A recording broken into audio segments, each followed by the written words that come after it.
Hello, everyone. Welcome to Hyperspace on the Dark Matter Radio Network. I'm your host, Solaris Blueraven. I want to thank everybody for tuning in this evening, and a special thank you to webmaster and producer Keith Rowland. And my special guest this evening is Dr. John Hall. And Dr. John Hall is a medical doctor in San Antonio, Texas, specializing in anesthesiology, pain management, and stem cell therapy.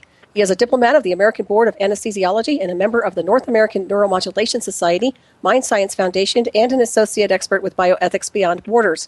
He has authored 2 books dealing with non-consensual experimentation. His first, A New Breed, Satellite Terrorism in America, is currently being put into film, and his second, Guinea Pigs, Technologies of Control, recently released. In times of universal deceit, telling the truth becomes a revolutionary act. Well said indeed. And it is with great honor and appreciation I welcome Dr. John Hall to the show this evening. Hi, John. Hey, Solaris. How are you? I'm good. How are you doing tonight? Pretty good. I'm just glad to finally be doing a radio show that starts at 7 p.m. Central Standard Time instead of 3 in the morning. Well, all right. Yay. And we're very happy to have you on board with us. And of course, I know you're actually working off the set. You're filming right now. Is that correct? Yeah, Okay. we've actually been doing some filming and getting a trailer done on the book. So Okay, let's talk just a little bit about that for our listeners who are not familiar with your research. Please let everybody know what you've been involved with and how you got involved in the film. I believe it's called Targeted. yeah. Okay. Well, the Targeted is based on my first book, A New Breed, Satellite Terrorism in America. For those who have never heard of me or don't know who I am, the book was a result of the help that I was giving a girl that I had been engaged to that became targeted with electronic harassment and covert technologies that typically are reserved for warfare. And she came to me with a really odd story that she was being attacked with directed energy, was being stalked by people that she didn't know. That were full spectrum type surveillance. People were following her to work, staying around her house, staying close, and that she was hearing the voices of the people attacking her. So I knew this girl really well, knew that there was no drug problems or mental illness problems, so gave her the benefit of the doubt, and having known something about the technology, I recognized kind of the symptoms that she was telling me. So, given the benefit of the doubt, we did some counter surveillance, and we wired her house for sound. No video, unfortunately. I wish he had allowed that, because it would have probably got the perpetrators arrested. But we did have audio with voice-activated recording systems in her condo, and found out that she indeed was being stalked by a former FBI agent who was retired from the FBI and working as a private investigator and accessing technology that, to those that have never heard about it, is going to sound like science fiction, but technology that's designed to interact with the human nervous system, specifically the brain, that's used to track you and alter or heterodyne your EEG to make you symptomatic for various emotions or illnesses. And we did find out there are counter surveillance that it indeed was this individual. Seemed to be protected by the government and by the Texas Department of Public Safety, who licenses private investigators in Texas. So once seeing that we weren't going to be able to get this guy behind bars for not only targeting and stalking her, but for drugging her with rohypnol and physically raping her, that decided the next best thing was to write a book and change the names since I couldn't get them behind bars, and wrote the book. And then immediately after the book released, and I started doing some radio shows like yours, immediately was bombarded with emails from people all across the globe complaining of exactly the same thing. And I don't mean similar situations. I mean exactly the same situations, the exact same methodologies with the targeting, the exact same methodologies with the technology. So it came to light pretty quickly that this was a global thing, and especially bad in the United States. Mm-hmm. So, and that was the main reason the book was written, to expose that the technology was now being used on the public and not just in the field of war. Absolutely, and I applaud you for doing this, by the way. I realize, you put yourself on the line by doing that as a doctor, and we all appreciate you doing this. I also wanted to go into the EEG heterodyning and cloning. Now, it's my impression that they're actually trying to map, say, a schizophrenic brainwave pattern onto a target and create this false brain kind of an interface. What is your definition of that?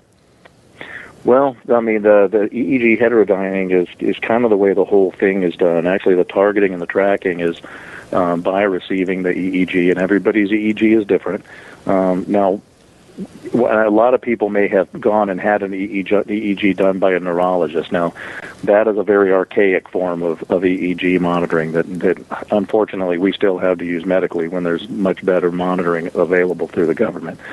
But everybody's is different. So your EEG as an individual is kind of like your fingerprint, and that's actually, we call it brain fingerprinting because it's different from individual to individual. However, there are certain waveforms and certain rhythms that you can give to the EEG that will cause agitation or schizophrenic-like symptoms or depression or anger or rage. And what you do is actually take that person's EEG and then you heterodyne it or you encode it with the correct rhythms that will cause whatever the desired emotion is that you're wanting to cause. And then you transmit it back to that person, and they will entrain that EEG, the modified EEG, until it actually starts activating in their own brain, and then they will display those emotions or twitching or heart rate or, whatever you want to do. I mean, the brain controls everything. Mm-hmm. So once it's heterodyned and re-entrained, then you will display those symptoms. But one thing I would like to be clear on, too, is we've also found that just being under the electromagnetic monitoring itself, just being bombarded with electromagnetic fields, increases your dopamine levels. And, for a while, the dopamine hypothesis was thought to be the cause of real schizophrenia. I mean, schizophrenia does exist. So it was noticed that true schizophrenics, most of them did have elevated dopamine levels. So the medications that were invented to treat schizophrenia, most of them downregulate dopamine receptors or lower dopamine levels. So, and that's the same thing we see with chronic exposure to electromagnetic fields, is you'll have a transient response of elevated dopamine before your receptors finally downregulate and the dopamine levels start to drop. And interestingly enough, that coincides with a very schizophrenic appearance in targeted individuals. You can tell when they're first being targeted, when the targeting's real early, and their dopamine hasn't downregulated. That's when they're wide-eyed, and everybody's a part of it, and their family's a part of it, and every car that drives by is a part of it. And they're hypervigilant, and they do have a schizophrenic look because of the elevated dopamine. And several months passes as the dopamine receptors downregulate, and then they'll be able to look at things more methodically and more logically, and they're certainly a lot easier to work with because you can see, well, yeah, not every car is following me, and not every person is a part of it, and my family's probably not a part of it in most cases. So so it is kind of a twofold thing that causes that look. Right. And are these symptoms permanent after a target's been heterodyned? Can they disable this technology or the effects of the technology onto a target? Yeah, and actually the way it works is they're basically shooting two dissimilar frequencies, at least the way we postulate that it works. And I've done a lot of work with Dr. Duncan on this regard. It's kind of basically a branch off of Malik's early research, where if you bombard the brain with two dissimilar frequencies, one hemisphere will entrain one frequency, the other hemisphere entrains the other frequency. They compete with each other, and they cause an interference frequency. And the EEG can be received and decoded out of that interference frequency. That's what's heterodyned and then sent back. So one of the things that we've had a lot of success working with, and I mentioned this in Guinea Pigs, the book, is using binaural beats to resynchronize the EEG, because they depend on that interference wave to be able to heterodyne the EEG. So if you can actually re-entrain both hemispheres of the brain to operate at the same frequency again, hence stopping the interference wave, then you actually stop their ability to decode your EEG out of it. And that may be something that you have to do every night in order to keep it from coming back, or hopefully just make yourself too hard of a target for them to continue pursuing. And right. And that's actually a trademark of mine. One of the things that came out with Guinea Pigs was some shirts that have a big target sign on them that says hard target. Excellent. Because that's really your best defense, is making yourself a hard target. Right. Yeah, don't make it easy for them. I agree with that. So do you actually do this type of procedure yourself, or is it a machine people can hook up to for the balancing of the hemispheres, or? Yeah, actually the way we do it is some people have the innate ability, to do that through meditation. And I guess basically what it allows you to do is not focus on the communications, because, most of these victims have voice to skull. They're hearing the voices of the perpetrators that attack them. And that's done for a very specific reason. That is not necessarily done to harass you. It's done to entrain you. Because as long as they keep you focusing on them and you're answering back, and basically it's a form of synthetic telepathy. Correct. And you're answering back, that keeps you entrained. And that's why they never stop. That's why it's 24/7, and they try to not even let you sleep. Because as long as they keep you entrained and keep you answering back, it keeps you targeted. So one of the easiest things, and I guess I say it's easy because you don't need to go see somebody and you don't need an apparatus to do it. But if you can actually teach yourself to ignore the voices and not respond back to the voices, whether you need to drown it out with loud music or focus on something, that's the way you stop hearing them and stop responding. And as the entrainment fades away, so will the targeting, because they have to entrain you to target you. And most of the victims will even tell you, they'll say, well, when I'm in a deep conversation with somebody that's in front of me, a live face where we're talking, most of the time what you'll hear is, well, then they shut up because I know they're listening to my conversation. Right. It's not that they're shutting up and listening to your conversations. You're altering your brain waves, and you're focusing on somebody, and that's entraining your brain on them instead of what you're hearing through synthetic telepathy. And so they're not able to target you at those moments. It's not that they're trying to listen. They don't have to listen to your spoken word because they're hearing your thoughts. But it's not because they're focusing on what you're saying. It's because your EEG changes whenever you focus on something. And a well-known victim that I've worked with, and I can't say his name, but we had a long talk about this, and he said, "You know what, John?" He said, "You're right, because I've taken up painting, and when I paint, I'm very focused when I paint." And he said, "I've noticed that they leave me alone when I'm painting." And I said, yeah, that's because they can't target you, because you have a normal EEG when you're focusing both hemispheres on something. So, Yep, makes perfect sense to me. And also, there is a lot of talk, and I mean, you're talking to someone who's actually been pulled into a program like that in 2004, so I'm very clear on the synthetic telepathy and what they do. Now, my question to you is, with all the technology, and I know that the military, you touched on this in your book, your new book, Guinea Pigs, the military has been working with artificial intelligence and synthetic telepathy, supposedly, and kind of working with their personnel and training them. So what happens is, in my opinion, don't you think that would be a permanent kind of a nano entrainment or interface where the neurons actually become a hybridization of the technology and you can't disable it? Well, so far that's not what we've seen. I mean, that's ultimately what they would like to do, and they may be doing that with people that are actually, hired by the government. If you're a contractor or you're a CIA guy or an NSA guy, they may actually have figured out a way to do that.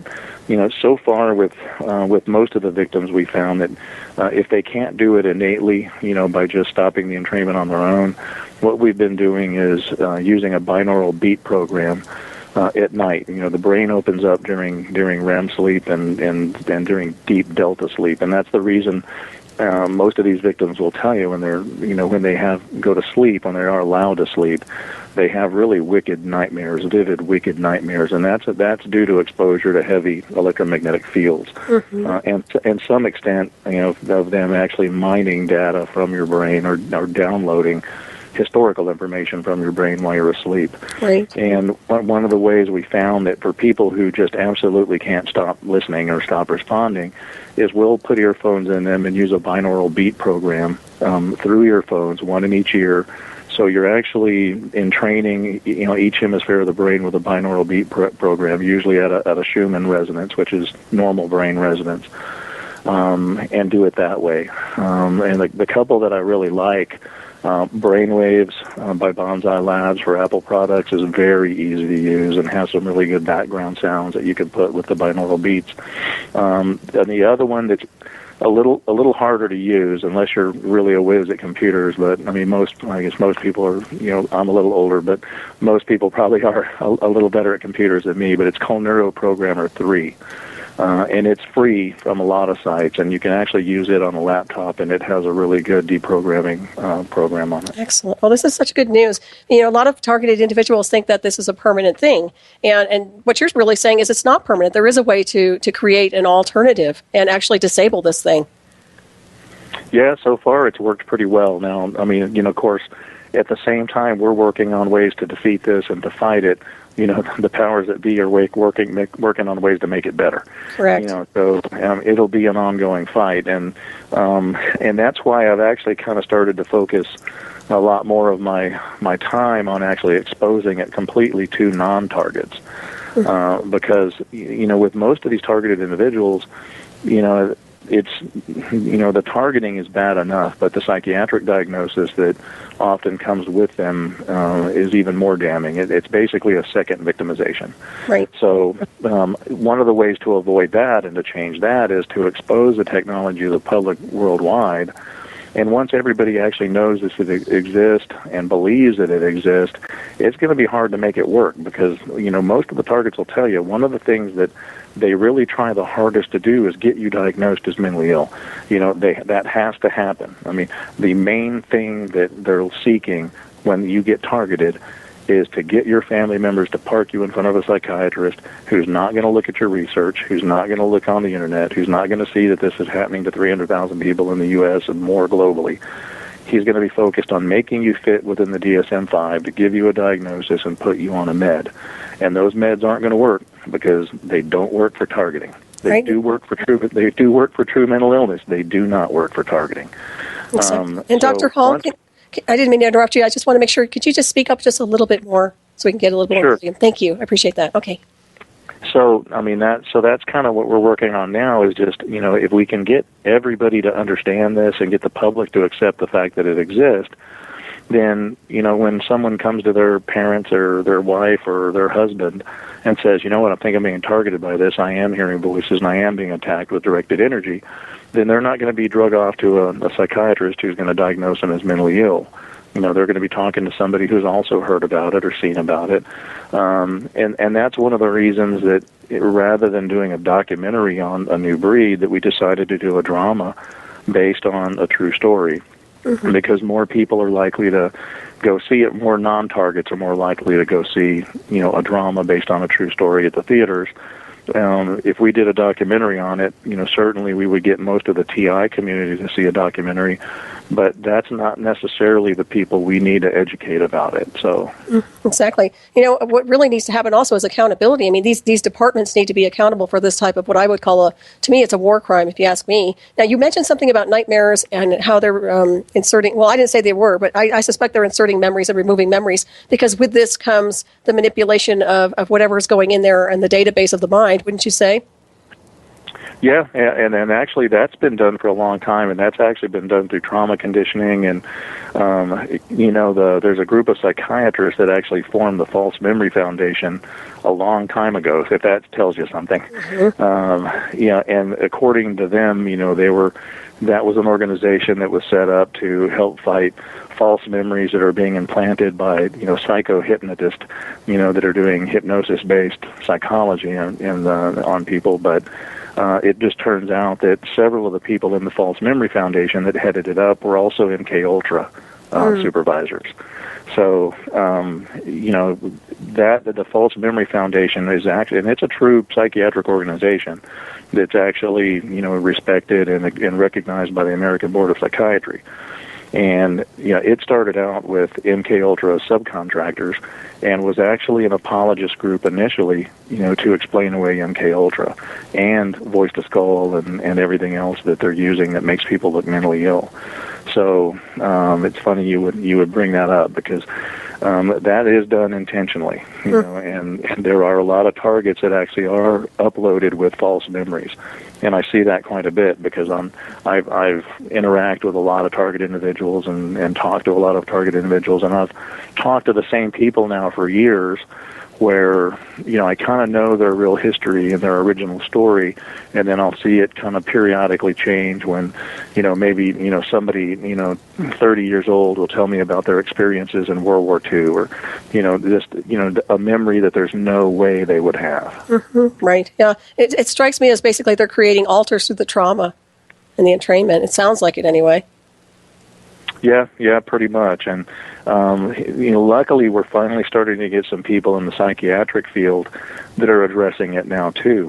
When, like I've said, some of the other medical doctors that I've worked with before, if I had one or two people that came to me complaining of this and were hearing voices and felt like they were being stalked, even I as a physician would probably say, you know what, this sure sounds like schizophrenia or paranoid schizophrenia. When you have 60 people in one town all hearing the same voice and experiencing the same attacks, and when you have 300,000 people across the nation methodically describing the exact same thing happening to them, as a physician or a scientist, you've got to look at that and go, okay, this isn't mental illness. This isn't somebody hearing God or hearing an angel or hearing garbled, voices in a subway. This is somebody hearing a voice accurately describe their whereabouts in the room and accurately describe how they're attacking them with directed energy. So, and it is finally starting to come around. 10 years ago or longer, I guess, when I first kind of dove into this, there wasn't much out. There was a handful of people talking about it on the internet, and most of them were kind of seen as crackpots or, berated for their websites. But, since the book came out and, when we finally started getting anti-chipping legislation in with a lot of the states, and Dr. Terry Robertson was instrumental in working with me in Missouri to get one of the first bills passed against human microchipping through Representative Jim Guest. And then Snowden came out with some of his documents saying, hey, these tinfoil hat-wearing people have been talking about having their emails stolen and their computers hacked for, 15 years now, and we're called the tinfoil hat people. Well, guess what? Snowden just came out with documents that indeed, substantiates what they've been saying for all this time. So we're slowly kind of inching our way toward exposure.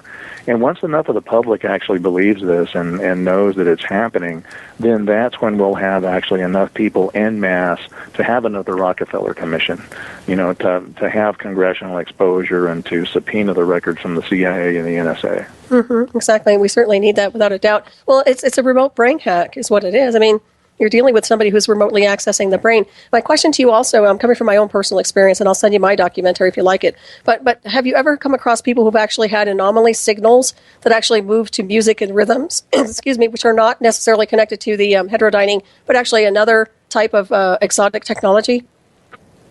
Yeah, I've heard a little bit about that. Okay. I mean, I've had people talk about it. And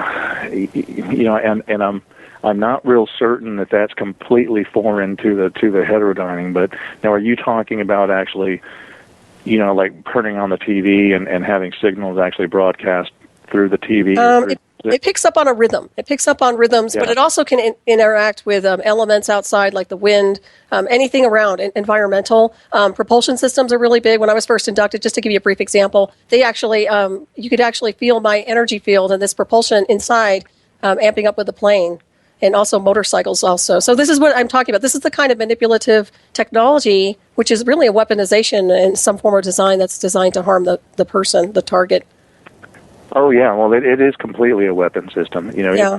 When I wrote the first book, I actually had several friends still currently working in the CIA, and were forthright with me. Because believe it or not everybody in the government's exactly for this. A lot of people can't come forward because they don't want to spend the rest of their days in prison for coming forward. But, the two CIA friends that I did talk to, they forthright admitted that we had the technology. And as it was described to me, he said, well, this is a weapon of war for use abroad. And I said, well, it's being used experimentally on people here, and, my fiance is one of them. So, what I wrote A New Breed with and what I wrote Guinea Pigs with is actually inside information. So there are people on the inside that are sympathetic to the cause. But, for them to actually come out and just break it wide open would be considered treason. And they would either be going to prison or moving to Russia with Edward Snowden, which most of them don't want to do. Mm-hmm. Right, that makes sense. Well, yeah, it's insidious without a doubt, and I can tell you it destroys people's lives. I do know from my own research that people used to come to me, and I can give you an example of somebody who was actually into what they call a forced suicide program, where the communication was just completely taking him down to a point where he actually committed suicide. So, I'm sure I don't have to tell you this. I'm sure you're aware that what it does to people. if it gets out. Well, and that's the reason, and I'm not trying to sound callous because it's horrible that people are being driven to that, but the rules of engagement with this technology are that once you're reeled into the program, whether it's randomly or whether you're a whistleblower, most of the time there's no reason you're inducted into the program. You're strictly a guinea pig, which is why I titled the book that. Because most people, if you talk to them, they're not political radicals, they're not political leaders, they're not CEOs of companies, they're everyday people. They're doctors, lawyers, housewives, unemployed, truck drivers, nurses. I mean, they're everyday people trying to make it that really don't have political aspirations, and they're inducted into this system as a guinea pig for eventually to be able to use it probably globally on everyone. So, but the rules of engagement are such that from what I've been told, and you got to remember, I actually counter-surveil the group here. I know who they are completely, and actually have the opportunities to actually watch the way they do it, from gang stalking on up to the electronic harassment part of it. But the rules of engagement coming from the top are that once you induct somebody into the system, whether you continue attacking them or not is up to them, kind of, but they do have to be watched for the remainder of their natural life. And that's because they're afraid of somebody eventually finding the proof or finding a way to actually bring it to law enforcement or find ethical law enforcement that will bring it down. So the way around that, if they don't have the manpower to watch that target or get bored with watching that target, then typically what they do is ramp up the targeting to the point hoping that that target will take his or her own life. Right, makes perfect sense. Well, like I said before, this is totally a war crime, if you ask me. And I understand the battlefield, and I get the part where, yes, this would help remotely for synthetic telepathy in a situation of war. But literally with civilians, I think that's a different animal altogether and not appropriate. So once again, I do appreciate what you're doing. And it does sound like you do have solutions, which is huge. And that means a lot. I think disabling the signals that they create is one of the things that I'm sure you're probably involved in. And I'll talk to you off air about it if I can, because that's huge and that needs to happen. So yeah, and like I said, we're going to need more people than just the targeted individuals actually clamoring to the government for exposure. There's not enough targeted individuals as a collective mass to really get the attention of Congress and the attention of the government we need, at least short of spending several $1 million on a lobbyist. But, once we expose this to where most of the public understands that it exists, when the non-targeted individuals, just the normal everyday you guys and girls, understand that, yeah, when you go to church and you're praying, the government's listening to your thoughts and listening to your prayers, not just God. It's so sociologically altering to our society and to humanity that there will be a public outcry for exposure and for termination. Expecting them to have spent billions of dollars on this technology and then all of a sudden it's going to go away, I wouldn't expect that. I mean, it'll still be here in some form, whether it's to be used on dissidents or be used in a field of war. But you're right. We do need to stop the experimentation on innocent citizens. And that's why I went to the bioethics commissions and spoke to the bioethics commission that Obama stated, because believe it or not, there's really no law against experimenting on the public. And I've gotten into some heated debates with targeted individuals online about this. They're like, well, there's the Nuremberg Code and there's the the Helsinki Accord, and I'm like, not laws. They're not laws. Those are recommendations. They're ethical guidelines, but they are not federal law. And John Glenn actually tried to pass a bill through Congress years ago, making informed consent vital and a necessity for any type of experimentation that is sponsored by the government on the public, and the Congress shot it down. Unbelievable. When you're messing with people's brains and their minds, I think that, it's a violation to me of the soul, in my opinion. And of course, it reminds me of the transhumanism agenda, and I'm sure you're familiar with that. And it takes on the realm of an electronic god. I mean, literally. So very scary stuff in the illusion of fear. I mean, literally. Oh, or what Dr. Robert Duncan describes as the hive mind. Right. Where essentially you're turning humanity into the Borg, from the Star Trek, series, where basically we'll all kind of think on the same wavelength. When, sure, there's a lot of people that think different from me, and there's a lot of people I may disagree with, but that's fundamental to humanity. It's fundamental to society to have different viewpoints and different attitudes on things. Right. Do you want a society where we're a bunch of bees, flying out to the flowers and doing the wiggle dance to get back and making the honey in the hive, where there's no individuality? And I don't think any of us want to live that way. No, not at all. I mean, I call it soul torturing because you're dealing with something very sacred like the soul, consciousness, whatever you want to define it as. That's a sacred temple, and they're violating that with this misuse of technology. So, yeah, it's horrific, and I can't begin to tell you. Well, I know you know, so I hope that people do stand up and are counted, people who have not been touched with this technology, and really start to pay attention and get educated. And also, what really concerns me is the psychiatric divisions. I mean, these are people that either they're in denial or what's going on with these people? Why would they just assume and not even try to investigate the aspect of having a covert technological hardware deployed on a target? Well, and I actually dedicated an entire chapter in guinea pigs to psychiatry. And I tell you, the problem with psychiatry in this country, for one, is the residency programs in psychiatry, for the most part, are funded by pharmaceutical companies. So the goal of any psychiatrist is mostly to rope you into some form of medication treatment. It's big money. If you noticed in the DSM-5, which was recently released, they lowered the cutoffs to diagnose you with just about everything in the DSM-5.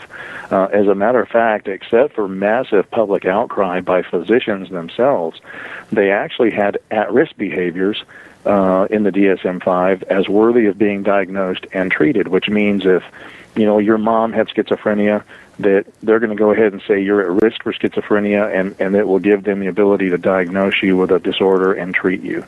If you have sex more than 3 times a week, you've got an obsessive-compulsive disorder and a reason to treat you. If you're eating the same food more than 3 times a week, they really lowered the standards where they can rope in just about everybody into a psychiatric diagnosis. And there's no mystery to that. And you have to remember that if you look at the beginnings of this program, and this is an extension of MK Ultra. For those who don't know what MK Ultra is, it started in the late 50s.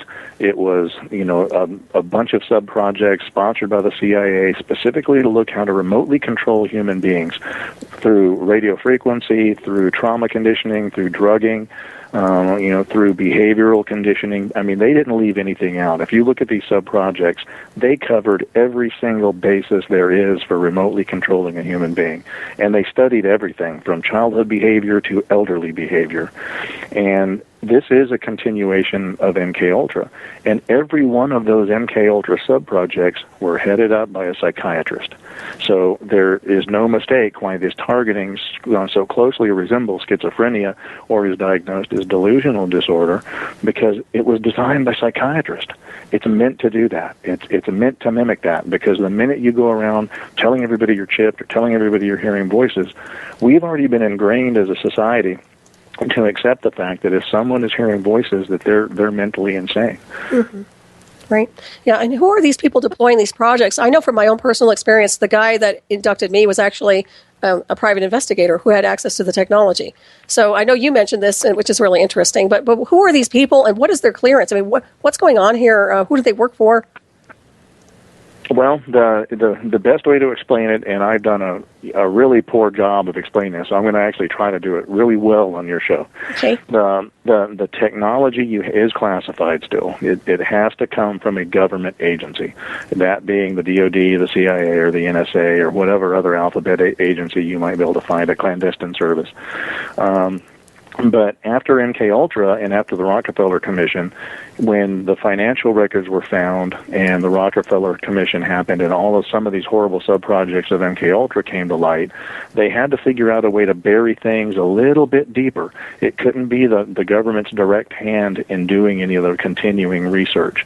Even at that time, they thought they were covered pretty well, because most of the research was done through front companies and through universities, the Human Ecology Fund, through several false organizations. It sounded like humanitarian organizations, or they created groups, because it's one thing to experiment on individuals, but when you're using this technology, you have to experiment on groups too.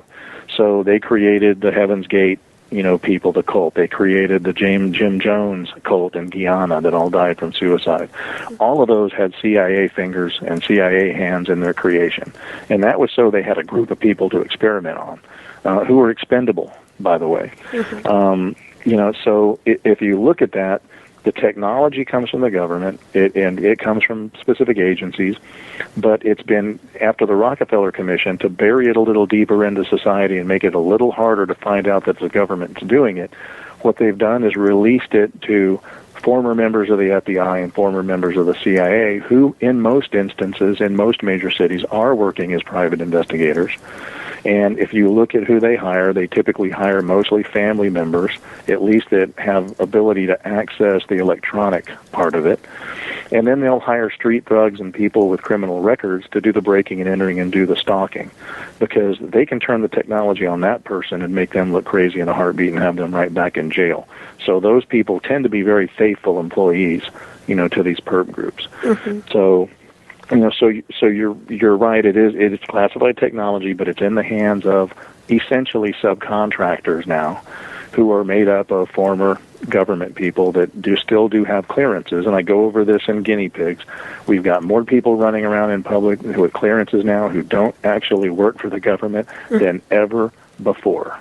And a lot of it is because of these people that are situated in every major city doing this experimentation. Right. Well, everything's been federalized to some degree. Now, my question also is, what about law enforcement? Are there some with a specific clearance that would have access to this technology to, say, gang stalk or harass somebody locally? Yeah, I can tell you, based on the research that we've done in San Antonio and the counter surveillance I did here, local law enforcement, for the most part, is just ignorant of the technology. You got to remember, it doesn't take much to get on local law enforcement. I mean, at least, until recently, you didn't even have to have a degree to become a cop in San Antonio. You still don't in New Orleans, I don't think. But most local law enforcement officials are not highly educated people. And I don't mean that demeaningly, because I have a very good relationship with the San Antonio Police Department. But, you're not talking about rocket scientists or quantum physicists, that go into law enforcement for the most part. From what I've seen, there's not a lot of infiltration into the local law enforcement groups. The main reason being is they have families and kids and wives and relatives and people that live in their hometowns. They work locally. Now, that's not saying that they won't enlist the help of some corrupt officers. They certainly do that. And I know here in San Antonio, the group here did have its handful of corrupt officers where if a call came in that, you were complaining about one of them stalking, they would a lot of times make sure to have one of their guys on the take, somewhere within radio shot of being able to come and take that call, so somebody legitimate didn't come take the call. But actually, one of the happiest nights I ever had, I had a victim here in San Antonio that actually called our sheriff's department, and she was experiencing attack and hearing the voices and was having electrical disturbances in her apartment. And for the first time in history, I actually had a Bexar County Sheriff's deputy actually came to her house. She explained what was going on, and rather than him recommending a psychiatrist, he said, what you have going on sounds like electronic harassment, and I don't know how to help you. Oh, that's wonderful. Yeah, which is an honest answer. Oh, yeah, but it's so good. That's so refreshing. My goodness. Good for him. Yeah, it's the first time I've heard that. Now in California, if that happened, she would have got a 5150 and been taken to, the local hospital for an evaluation.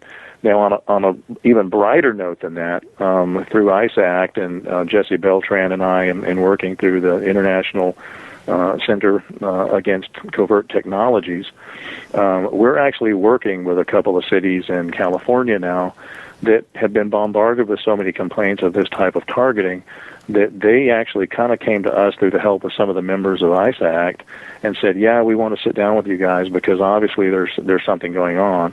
And we are working with a couple of cities there now to basically, have a dialogue between us and the police department and the mayor's office. So when these people do call and complain and the police show up, that they know a little bit better how to deal with it. So it's educational efforts for their PD. But not only that, where we have a list of places when, especially if it's targets that are unknown to us, because there's new people every day that are reporting this, they can come and they can say, I don't fully understand what you're going through, but I have heard about it.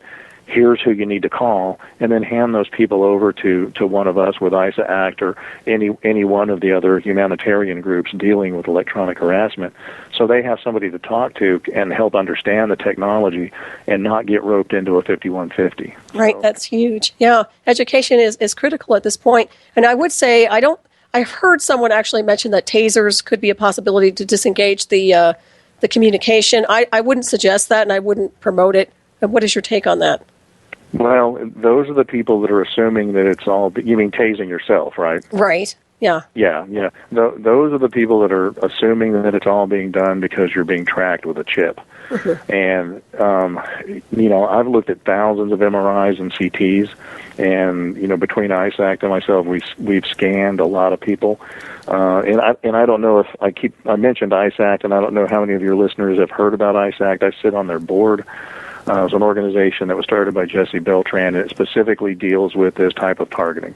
And it is the International Center Against the Abuse of Covert Technologies, and it's a .org. Excellent. And Jesse actually came to me, was interested in the technology and how you scan for it, and he had his own personal reasons that I can't get into to be interested in it, but I showed him the methods that I use to actually scan people, for implants, and he kind of took it the next step further and formed ISA Act, and I joined in with him, and that's kind of our scientific arm where we do a lot of our research and certainly, interact with Europe, which is actually taking this a lot further than America is as far as stopping it. But, the people that are claiming tasing themselves are kind of dependent on the fact that their targeting is secondary to some form of implantation, and that running a current through your body is going to actually, hopefully fry the circuitry or somehow disable the chipping. Based on what I've seen, the research that I've done and that Duncan's done, most of this is not done with chipping. And I know I talk to victims all the time that'll say, well, my leg, shakes, and I know there's a chip in my leg, and I'm seeing things, so that I know there's a chip in my eye, and I'm thinking weird things, so I know there's a chip in my brain, and I'm hearing things, so there've got to be auditory chips. If you are chipped, it's strictly to track you. The rest of the constellation of symptoms actually come from an RF-based and, scalar-based weapons system. So, they would only need to chip you once. It's not chips that are actually activating your limbs or activating the senses to act up. As a matter of fact, I can put you in an MRI and give you a lot of the same effects that you get just from chronic exposure to targeting. And one of the things that a lot of targeted individuals complain about is streaks of light when they try to sleep. When you close your eyes, you see this basically a fireworks show or a lightning show of streaking light with your eyes closed. And those are called magnetophosphines. And those are symptomatic of the brain being bombarded with electromagnetic field. And we see the same effect in a MRI. When you MRI the brain, most people will report, man, when I closed my eyes during that MRI, it looked like a fireworks show going off. And that's the electromagnetic fields actually activating the optic nerve. So you don't have to have a chip there to do that. You can do that remotely, and we've done it remotely for a long time. And when you say you scan for their implants, you're using an MRI system and a CT scan, is that correct? Well, typically, and that's the other thing. Really, if you're going to scan for implants, if you suspect you've been implanted, typically it's best to have a radio frequency scan first. Right. And once you scan for RF, if you do have some hot spots where it looks like you're either transmitting or receiving, and that's the key with RF scanning. Just because you're hot at an area and the scanner goes off doesn't mean that signal's transmitting. It can be incoming as well. And once you find those hot spots, then you kind of target those areas where you're positive on scan. Because I have had a lot of victims that have sent me just stacks of disc going, here's my full body MRI from head to toe. And, finding even if it's a Verichip-based chip, which is a millimeter by 3 millimeters, that can still be lost on an MRI. An MRI takes a section of imaging every 3 millimeters, so if it's lying in the right plane or out of plane, an MRI can miss it entirely. and you're MRIing your whole body to look for something that's the size of a grain of rice is essentially looking for a needle in a haystack. Mm-hmm, exactly. Now, can you authorize one of these, like an MRI or a CT scan, out of state? Can people actually request this? Because I know regular doctors will think the person's crazy if they're saying or unless they make something up insofar as trying to get an assessment. Yeah, no, a medical license is state-based. Okay. So, pretty much any doctor is going to be able to do that kind of thing in the state where he's licensed or states where he's licensed, and then that's where it kind of gets pretty tricky too, because even in my own state, I can't send somebody to an MRI center going, I think this person's implanted with a microchip and we're looking for it. Then the board comes after you for doing that, because then they're going to say that I'm, furthering someone's ideation, psychiatric ideation of being stalked, and that has happened, actually. So how not from me ordering an MRI, but actually had that happen from just someone who read my book and the first book, and was told that I was potentiating their ideation of being stalked by satellite. And I said, well, you can be stalked by satellite. Absolutely. I don't have to tell you, and you don't have to tell me about that. And I know a lot of the listeners are well educated. Yeah, this isn't something that's a fantasy land. That's for darn sure. Yeah, the reason I ask is because I know that unless you make an excuse up, insofar as I hit my head or something, to get an MRI or a CT scan, it's going to be virtually impossible to try to get an assessment done. Yeah, and that's one of the things where where education comes in, where we need to find a handful of physicians, some in every state, that understand that this experimentation is going on and will kind of help join the cause in fighting it. But I'll tell you that most victims probably aren't chipped. And if you think about it logically, we've been fighting this for greater than a decade now, and there's been some people a lot of TIs are financially destitute because they're targeting, but I've met with a lot of TIs that are actually very wealthy people that are being targeted, that had the money to, seek, complete PET scans and complete, 5.0 Tesla MRI scans, and you still don't find anything. Mm-hmm. And it makes kind of sense that if you were going to use this technology early on, certainly people had to be chipped. I think the gang stalking part of it is actually taking the place of chipping, because what they're doing is they're GPSing you by vicinity, by stalking you 24/7, sometimes for a month or two, and then just by GPSing you within several meters of you are able to read the biometrics on your EEG, whether they're using your remote neural monitoring to track you, whether they're using facial recognition, body recognition, dental hardware. Because that shows up on remote-based X-ray too, and most people can be singled out of a crowd based on their dental work. So, it would make sense that there would be no reason to try to just go out and massively assault a bunch of people or drug a bunch of people to get them chipped. Right, yeah, it's a transmission of signal, like you were talking about. Yeah, and now we're talking about nanotechnology, and that can be passed to you a little easier, but most of these people have been complaining about this for 10 to 15 years, some of them longer than that. Mm-hmm. 10 or 15 years ago, nano wasn't in play. Right.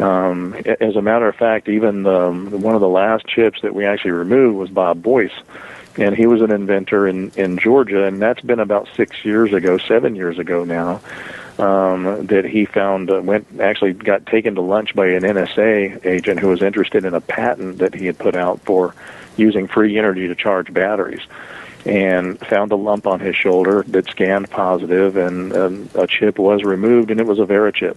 Actually, he had two, one in the shoulder and I believe one in the flank, and that was the NSA, 6 years ago, still using a Verichip brand chip.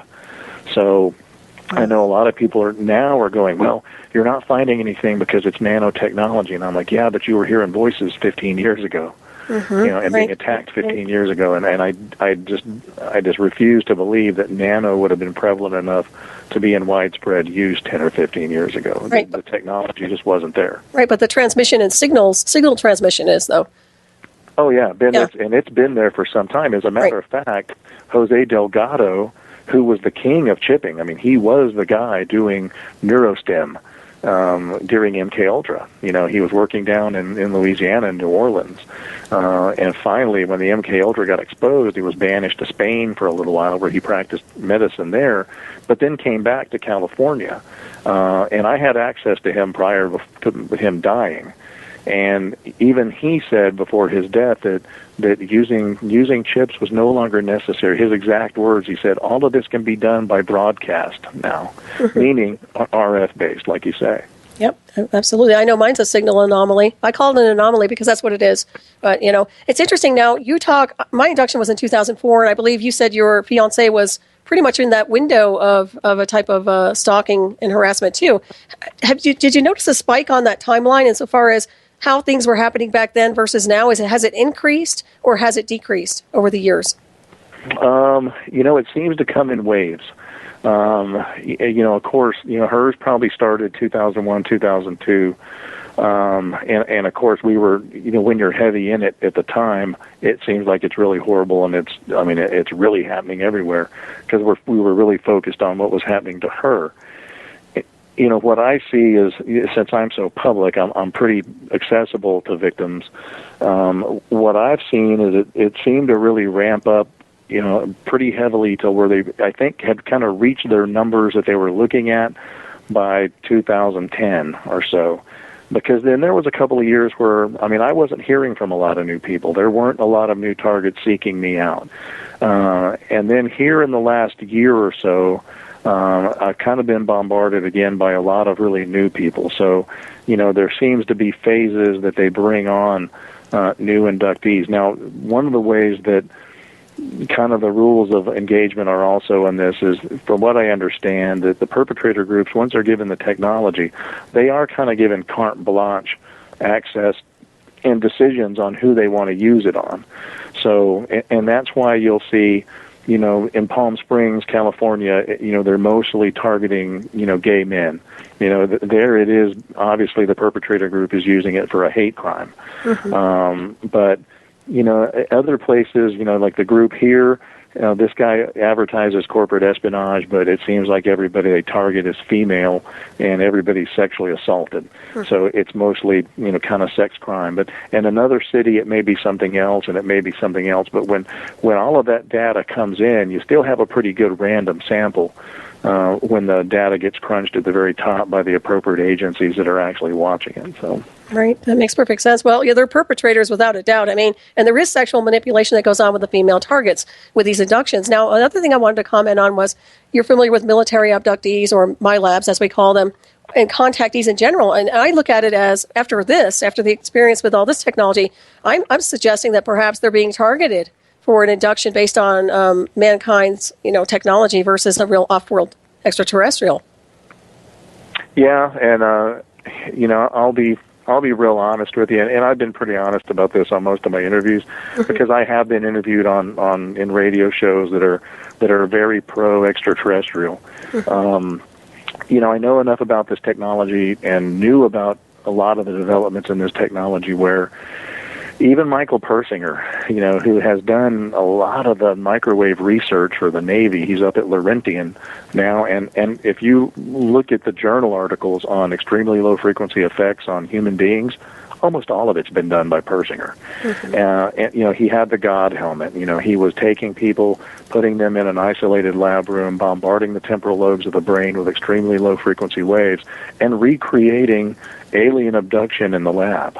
That alone tells me that most of these people are probably just a different variant or a different sub-project of exactly what we're dealing with electronic harassment, as well as Morgellons disease, I think, is just a different sub-project of the same constellation. I totally agree with you on that. It's an offshoot of electronic harassment. And what's interesting with my research and investigations and also my radio shows, there is a huge spike in abductees and MILABs, military abductions, which tells me that, they're definitely ramping this up. And what I see is just many tentacles of the same technology, maybe taking on a different formula.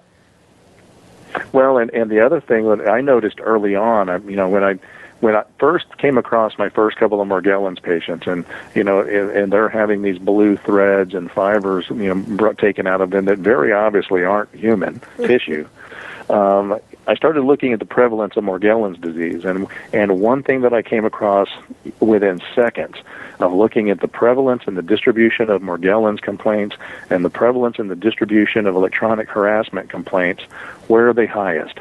Morgellons is highest in Texas, California, and Florida. Where is electronic harassment most complained about? Texas, California, and Florida.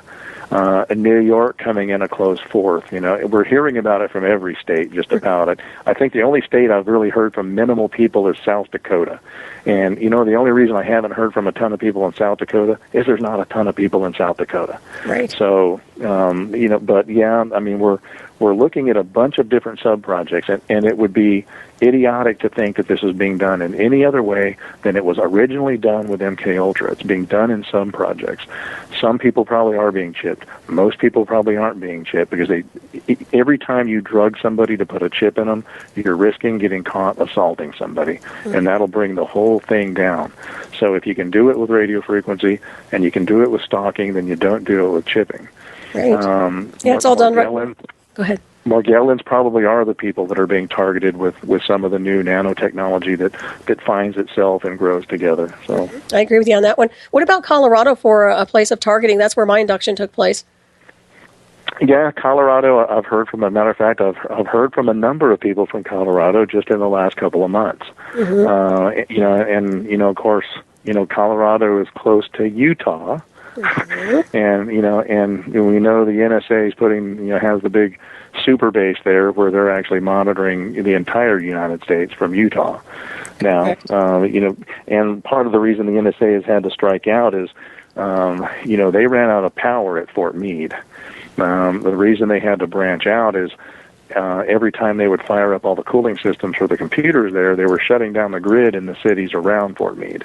They had no more power to draw from in the grid there. So then they moved to Texas first, and we've got 3 NSA bases now in Texas. One of them, and actually 3 in San Antonio. One of them actually monitoring Xbox Live and just about everything text and phone from AT&T. And several other cryptology centers. As a matter of fact, one of the cryptology centers is called, I think, the Southwestern Learning Center, and it looks like where, young women or men would go to learn clerical skills, or, it looks like a job hunting center. But right. except it's got a 10-foot fence all the way around it and cameras in the parking lot. Oh, lovely. But Colorado is a big DoD state. And Utah certainly has the NSA there, and I've heard from just recently probably more targets from the Colorado area, but they're coming in from virtually every state that has any amount of population worth experimenting on. Right. Well, it's like an infestation, and you have to ask yourself about the NSA. I mean, I call them not so intelligent agency, and whatever. But literally, you're looking at things they're acquiring data for a reason, and it's not just about they want to know everything about you. Obviously, they can use this as a playback and an interface onto your brain template, and start screwing with you with remote access. Yeah, and then a lot of times most people say, well, what's the end game? Every time I've been with George Norrie, he's like, what's the end game, John? What are they heading for? Well, as conspiratorial as it sounds, the only end game you see with this is controlling a global population. And, man, I hate to bring out the New World Order, phrase, but the UN wants a one world government. The CIA wants a one world government because they have all the technology in the NSA because they'll be the strong arm of a one world government. That's the only direction I can see it going. Why else would you need to learn how to mentally control everyone? Now, I can see short term why they want to do it in the United States, because there's still enough of us now who don't see socialism as an option that, hopefully they can try to make that sound a little friendlier and a little nicer to us, to bite on some of the socialist agenda that's being forced on us now. Right. But so far, that does seem to be working on a lot of the population, because there seems to be a lot of people that are kind of willing to submit to the government now. Especially when, I do a lot of lecturing to young people that are college age and high school age on right to privacy and computer privacy. and they've already given up. I mean, you say, you know what, you shouldn't put all this on Facebook, and you shouldn't mention every minute of the day where you're going and what you're doing, because, there are people watching, and Facebook was started by NQTel, and that's a venture capital firm for the CIA. And, the people that are 25 and under, they look me right in the eye and they say, what's it matter? The government knows everything anyway. I mean, they're already defeated. So, I mean, it's really up to those of us that still have an inkling and can remember what privacy was like, to fight this. Absolutely. And with that being said, we're going to head for a quick break. Everybody, please stay tuned with Dr. John Hall in a moment.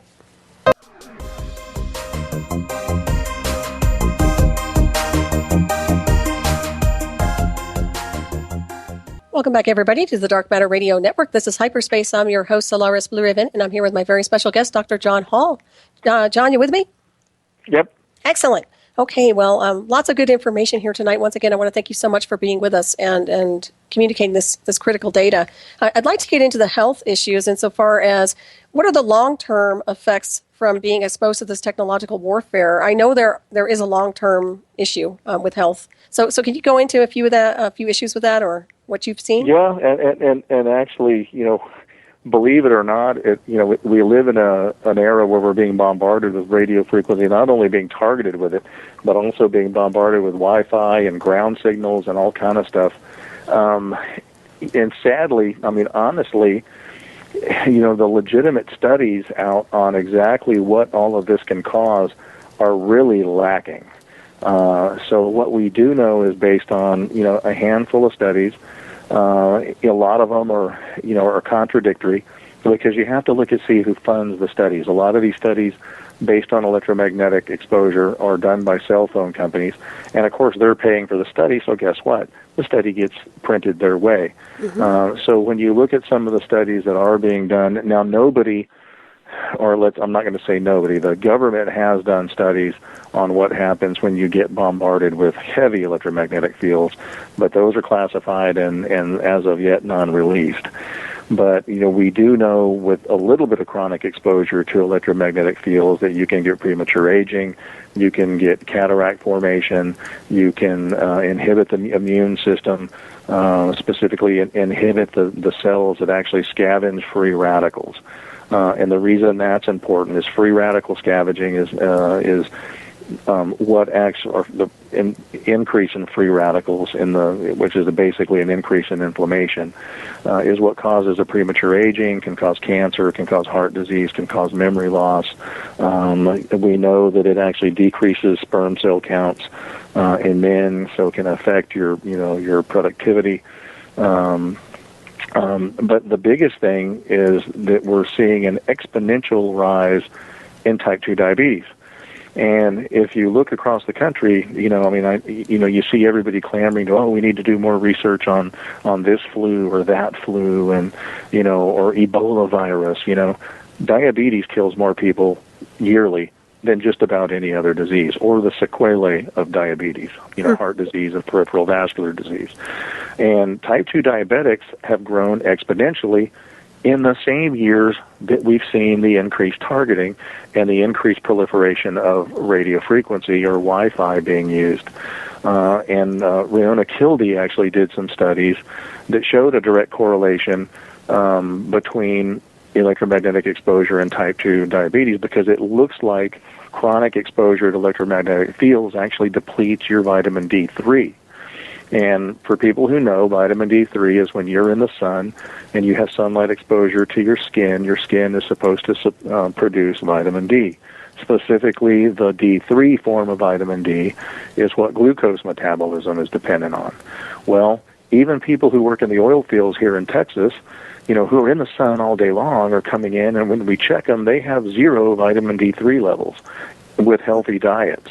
And the CDC actually called for a big emergency that we should be checking all human beings for D3 because people aren't producing D3 anymore. Well, they come out with that warning, but they didn't come out with any speculation why humans aren't producing vitamin D3 anymore. It's not like we, in the last 10 years, evolved into non-D3 producers. Right. Something's causing it. Absolutely. What about chemtrails? Well, and that's it. And it's a combination of the two.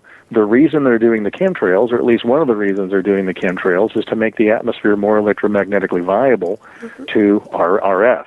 That's why they're using metal salts, specifically aluminum salts and bauxite salts, to make, there's so much aluminum that's ground in the Middle West now from spraying that they're having to develop modified DNA crops that'll survive in aluminum-rich soil because aluminum's toxic to life.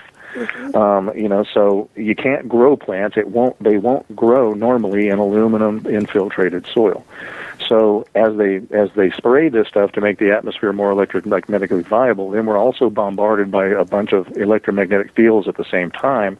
It's driving down the D3 in human beings and causing an increased rise in type 2 diabetes. It used to just be the person who's, a little bit obese or a little chubby or has a family history of glucose intolerance that you would see coming in with type 2 diabetes. You cut their carbs, you put them on a weight loss program, and, usually the type 2 diabetes you could control. Or you could control it naturally by adding a little bit of D3 and some alpha-lipoic acid. But now we're having thin, healthy people come in with sugars in their 200s and 300s that are type 2 diabetics. But the CDC, and they will test low for D3, but the CDC has never said, well, this is what we think it is, or we're studying why all of a sudden humans aren't producing D3. They just came out with a warning for physicians saying check for it and supplement for it when it's low. That's really amazing to me. And I've done a lot of research with the chemtrails, and I know they're blocking, well, obviously they're blocking the sunlight as well, besides charging the environment. I mean, we're dealing with a weaponized world here where it just reeks of transhumanism, if you ask me. Well, and one of the saddest cases I ever saw, when I was speaking at the Bioethics Commission in D.C., pretty much, in the public forum, there was easily 1,000 people there, and 999 of them were talking about electronic harassment. There was one little cowboy there who was actually talking about spraying, and he got there early. He sat right up front in front of the desk at the Bioethics Commission, in front of the board table, and when it came time to speak on the public forum, he actually came forward, and he had pictures of military planes spraying his ranch. He had pictures of multiple dead cattle that died of brain tumors. His wife had died of a brain tumor. He had already had 2 brain tumors operated on and had a 3rd brain tumor that was inoperative and was terminal, and was in tears pleading with the Bioethics Commission for them, even posthumously, to get a reason from the government of what and why they sprayed his ranch. Exactly. So, for people who don't think that that's happening, it is. Absolutely. We get slammed here in Colorado all the time, and I can certainly notice a difference, but I think you're right. They're weaponizing everything in the atmosphere. And also, again, just getting back to the targeted individuals for a second here. Now, I know from my own induction experience, I had a lot of strange things like severe vertigo with forced visuals and a lot of other things that were happening on a psychotronic level.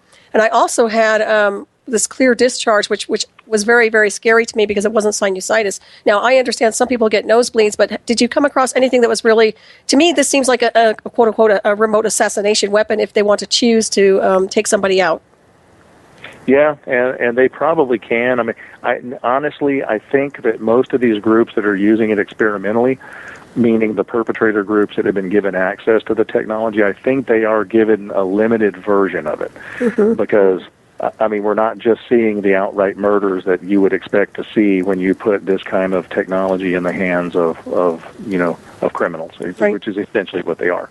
If they had the ability to kill a bunch of people with it, we would be seeing it because they would be doing it. That's just human nature.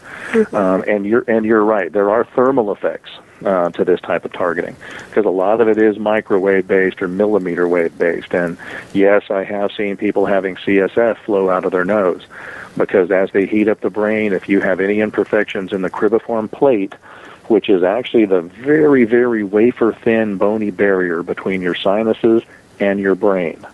A lot of people who have an incomplete cribriform plate, and as the CSF heats up and you form pressure in the skull from heating the CSF, not only does it, cerebrospinal fluid for those listeners, when you heat that up, not only do you get the bad headache, you can feel visual warming of the skull and head, but you can also actually start some of that to leak out, through the nostrils as it gets forced through the cribriform plate.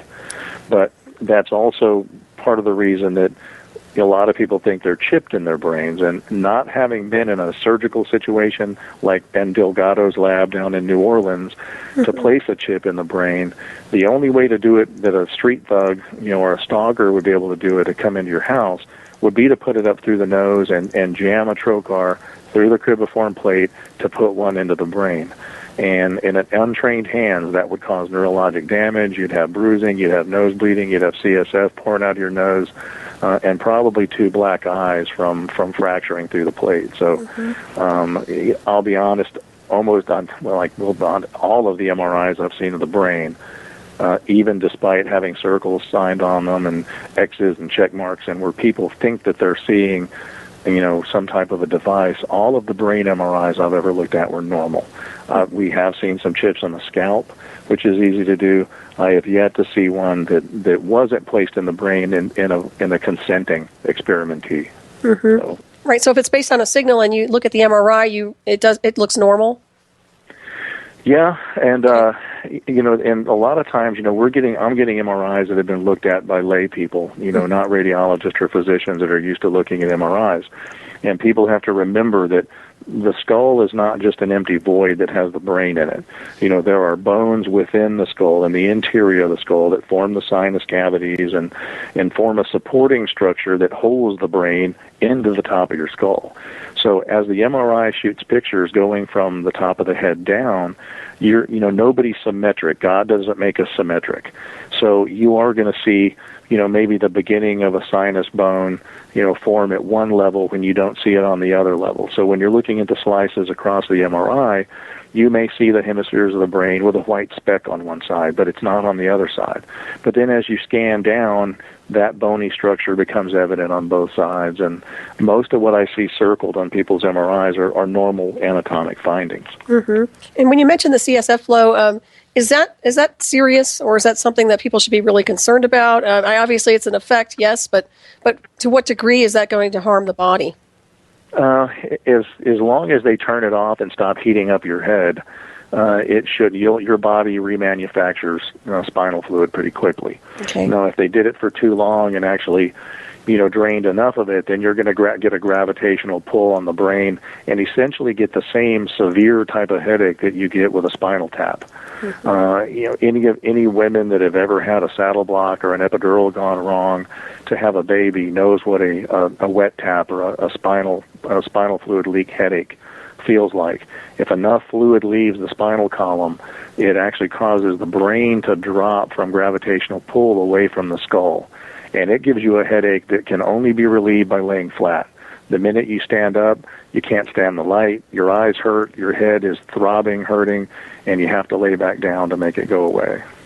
Right. And it's just, once again, it's this unnecessary drama when you think about it. I mean, this type of thing, to me, it is a slow kill weapon. I mean, eventually, some people do give up, whether they're being mind controlled or not, or hit with something or not. I do like the aspect that you're working on solutions and that there is a solution to this and there is some kind of a relief associated. Now, for somebody who wants to look at some materials, per se, to block maybe some of the transmissions that are bombarding their home, is there anything you can recommend on that level? Well, I mean, if they're getting into your computer or your phone, I mean, certainly, like triple or quadruple round copper wire actually does stop some of the appliance tampering. Now, what we're finding with the actual remote neural monitoring and the brain interaction, most of that's being done with extremely low frequency waves and being done with scalar waves and various modulations of the two.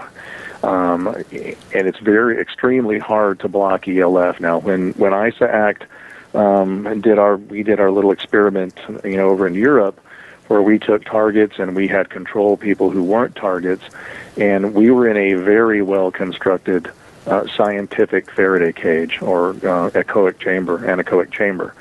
And it was made to very certain specifics, and it was already being used for research. And most of those people actually did have a sense of wellness once they were within the Faraday cage. So to some extent it can be shielded. Nothing shields ELF waves completely. They actually travel all the way through the earth. That's why they invented HARP. HARP's an ELF wave generator or cyclotronic heater. It heats up the ionosphere and then bounces ELF waves back at the earth. Of course, now they say that they've closed that down. I don't believe it for a single minute. But, if they have closed it down, it means they've developed another way to do it that doesn't require 100 acres of antennas. That's what I've heard. Yeah. Yeah, but well, because they have those situated all over the planet. There's one at Pine Gap, and there's one in Sweden. So they've got the whole Earth covered, but they've obviously figured out an easier way to do it. But yeah, the shielding, I don't recommend a lot of that to targets because it's not going to be within most people's financial capability to get the right shielding to do it. And one of the things they try to do is financially break targets. And, giving you the false thinking that you're chipped all over and having you spending money on going to doctors and getting MRIs and getting CTs, a lot of that's just meant to financially break you, especially if they're telling you you're chipped. If voices are telling you you're chipped, you can almost certainly believe that you're not. They're not. These are well rehearsed vignettes that they do with these victims, and they are not meant to give you any truthful information. Right, they're scripted. So yeah, they're scripted. As a matter of fact, they're not only scripted. A lot of times, if you're being monitored in real time, and the people that are actually watching you on computer are a little bit tired of messing with you or just don't feel like watching you anymore, they'll actually put you on an auto loop where basically you hear your own thoughts being fed back to you, slightly delayed, so you think it's somebody else talking to you, and you sit there and you converse with your own thoughts. Right, and how many people would think that's a spirit or a ghost, Doctor? A lot of them. You know what? We've come a long way in education, thank God, because when I first got into this, I had a lot of people calling me saying, you know what, they were telling me they were an angel, or matter of fact, some of the girls that worked in my office as I was writing A New Breed actually came to me and said, we're hearing our spirit guides talk to us through the computer speakers. And that's one thing I want to be clear about, too, right quick as an aside. Not everybody that hears voices is hearing it in their head. It's not all voice to skull. There's two ways to do that. And you alluded to it a little bit earlier with resonant sound. And that's when you were talking about being able to hear this, hear your thoughts come back to you, or hear somebody talking to you, with the vibrations of a plane going by, or with the vibrations of air conditioning, or the vibrations of a ceiling fan. And those are elf wave transmissions. And that actually is heard through normal hearing. It's just using a form of either low-frequency sound or ultrasonic high sound that needs a physical acoustic motion of air to finish amplifying it for you to hear it. It is still person-specific. They do still find the frequency that's specific to you to hear it, so not necessarily anyone else around you is going to hear it.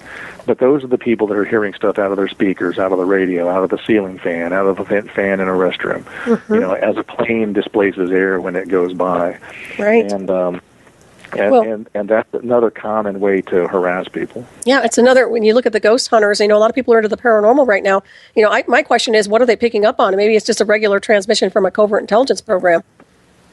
Yeah, I think a lot of times that may be the case. And, when you delve into the paranormal and ghost, and I've seen some convincing evidence of something, I guess, when it comes to ghost hunters. And actually, a very good friend of mine, Rob Demarest, is very popular in the ghost hunting and the paranormal community. He's had a number of shows and is actually co-starring on the show that hopefully we will eventually be seeing on Discovery Channel about electronic harassment. But he's been big into that, and I've seen some pretty convincing things through him. I don't know necessarily what I'm seeing, as the scientific part of me is certainly going to be an antagonist against just right away saying, "Oh man, that there, it's a ghost." I think there might be places in the world where electromagnetically maybe we're able to see into another dimension, or maybe a break in the time-space continuum where you're able to get a glimpse of whoever was doing their daily living activities at another time in the past. But certainly I'm with you, where a lot of people reporting poltergeist type activity, or their TV shutting off and on, or their lights turning off and on. All of that can be done as harassment. Absolutely, even garage doors and things like that. Yeah, it's funny you mentioned that one. Not only did I have that happening at my house, but there's one entire neighborhood in San Antonio, Texas, and it's near one of our NSA bases. And for years, these people were complaining about their garage doors opening and closing. A lot of people actually had the entire wiring in their homes burned out, car batteries burning out at the speed of light. And the complaints went on for years until finally the news did an expose on it, and the NSA finally admitted that they were experimenting with a new ground wave technology, to see if they could communicate with using this ground wave technology with other NSA bases, when more than likely in reality they were experimenting on the neighborhood, not with a communications technology. So. Right. Yeah, I had that happen when I was inducted in 2004. Yep. Well, it sounds all familiar. That's for darn sure. Yeah, remote access, and once again, they can remotely access the brain. So that's very and actually they can remotely access and upload and download the brain. A lot of the same technology that they're using on computers is what they're probably using on the human brains. The brain is essentially an electronic device that's powered by bioelectric energy, but the neurologic synapses and the way memory is stored, it's all fairly similar to the way it's stored in a computer. Mm-hmm. And all it takes is looking at what the NSA is using on computers to get a pretty good idea of what they're using on the brain too. And one of the biggies now is continuous wave radar. What a lot of people don't realize is that our computers and our phones are intercepted by the NSA before they're ever actually sold to us. Before you ever go to the Apple Store and get your computer, it's already been intercepted. It's called Project Interdiction by the NSA. And the chips and the software and the spyware is already loaded into those phones and computers before they're made available for purchase to us. And one of the things that they use is a little chip called a cottonmouth chip. And that is their name for it. It's called a cottonmouth. And in a laptop computer, it's actually in the cord, or in a personal computer, it's in the cord that goes from the computer to the monitor. And when that little chip gets bombarded with continuous wave radar, it will actually transmit everything that your computer is sending to the monitor up to 6 kilometers away to a receiving station. Well, that's why all of a sudden you've seen these reports of these fake cell towers that nobody claims, popping up all over that people are finding with these crypto phones. There's a particular phone called a crypto phone, and if you drive by one of these fake towers, it will pull your signal away from the legitimate tower to this fake tower, and you'll see your LTE go down to 4G. So if you have a 4G phone and you see it altering between 4G and 3G, or an LTE phone shifting between LTE and 4G, usually that's because your signal is being intercepted by a reception tower, and not the cell phone tower from Verizon or AT&T. It's a fake tower that's actually designed to get your technology. But the problem with continuous wave radar is it's putting a tremendous amount of energy down on the computer user, while they're bombarding the computer to mine your data. And there's no studies, and no one knows exactly how much kind of effects that kind of energy impulse will do to a human being. Right. It seems to me like we're just getting hit from all different directions. I mean, between chemtrails and, the weaponization of technology and now the interface with all this stuff, it just seems like it's a tough battle. Yeah. And it's, I'm not sure where it's going to end. Because they do all that under the guise of national security. And I go over that in guinea pigs, too, that, of course, we're all scared to be, in another bombing like 9/11. It's a tragedy. A lot of people died that day. But if you look at things statistically in the grand scheme of things, the chances of you being killed in a terrorist bombing, even here combined with you being abroad, is exponentially less than your chance of getting killed in a car wreck on the way to work the next day. I think last I read statistically, your chances of being in a car accident are like 1 in 500 and something. Your chances of being killed in a terrorist bombing are 1 in several million. Mm-hmm. So, if you look at it from a national security perspective, the automotive industry is certainly waging a lot better jihad on us than the Middle Eastern countries. So. Mm-hmm. I agree with you on that one. Well, when you look at the targeted individuals in general, I mean, obviously they're pushing their targets through psychotronics and whatever remote tactical hardware they want to use. Now, I know from my own research and my own the handler that was dealing with me and actually inducted me, he was doing threat assessment management. That was one of his offshoots of employment. And that, it's interesting because what they'll do is they'll push a target. I don't have to tell you this, but if you don't respond the way they want you to respond and you fight back, they'll call you a threat. I don't know if you're familiar with that or not. No, they will, and they'll get a national security letter on you, and next thing you know, you're on a no-fly zone. Yeah, I mean, this is what I mean. It's crazy. Yeah. As a matter of fact, you can't purchase either one of my books on a government computer. So really, I've got several friends that work at NASA, and one of them wanted to buy both of my books on the computer, and I had another, and they couldn't. And I had an officer actually called me from Fort Bragg. And one of his men seemed to be getting controlled. And by the way, the fifth POG, the fifth Psychological Operations Group, is actually based out of Fort Bragg. And there was a young soldier there that had been caught raping girls, other female soldiers. And his officer called and said that this was not within his personality to do it, and that he doesn't seem to remember actually doing any of these attacks. He was controlled. And that his officer was convinced. He said, the guy says he doesn't remember doing this, that he, had to have been in an altered state. And, he goes, I don't know what to think of this. I know we're subjected to the fifth POG research here on base, and I'm really wondering if this guy was controlled, because I know this soldier, I know him well, and it's not within his personality to commit these kind of crimes. And, he couldn't buy either one of my books on base. So... and as a matter of fact, I've even been targeted by the FBI myself after the first book. They actually subpoenaed the rough drafts of my second book. It was somewhat redacted. But the first book actually, had someone close to me that was actually called in by the FBI, and they slammed my book down on the table in front of them, and they said, you don't believe what Dr. Hall says about, satellite capability. And, this girl said, well, I don't really know him that well, but I know thousands of people turn to him for help with exactly this problem. Why don't you ask him? Well, then it went from you don't believe it to how does he know enough to write about it? And this is my tax dollars at work. This was someone actually brought in and spoke to by the FBI when she said, bring him in here and ask him. And and I quote, I don't know if I can use foul language on your radio show or not, but this FBI agent looked at her and said, Dr. Hall's not under an official investigation, but he is a piece of shit. Oh, that's okay. That's an easier word. Yeah. Oh, unbelievable. Yeah. Huh. So you're on the right track when you get that kind of response. Right, absolutely. Yeah, they're trying to do damage control. Yeah.